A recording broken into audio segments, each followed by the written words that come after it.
Somewhere in America today, Tucker Carlson is alone, hiding under his desk in the fetal position, sucking his thumb, crying for relief, crying out to his creator that things aren't good because the census report just dropped.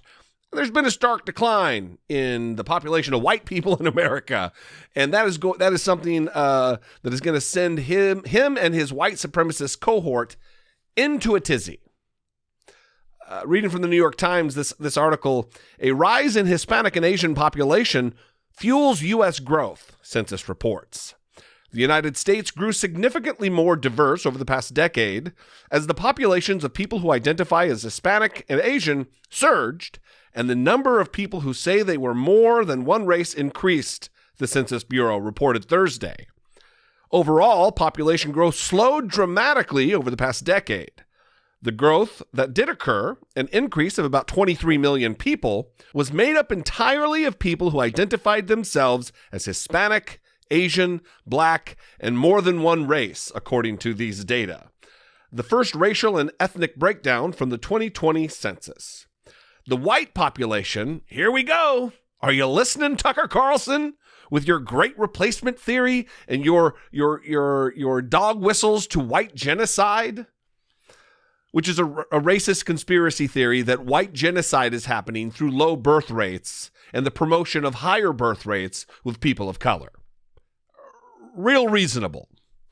The white population in the United States, for the first time on record, declined over the course of the decade. People who identify themselves as white on the census form have been decreasing as a share of the country's population since the 1960s, when the United States opened up more widely to immigrants outside of Europe. That drop was driven in part by the aging of the white population and a sharp drop in the birth rate.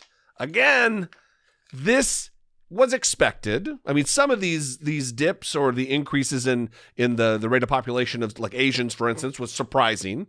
But this has been long foretold in white supremacist circles as something to be fearing. That diversity is our weakness. Tucker Carlson famously said that immigrants make our country poorer and dirtier. And Laura Ingraham has long whined about the changing demographics in our country that nobody voted for. No white people are asking for this. This is good news. Diversity is a strength.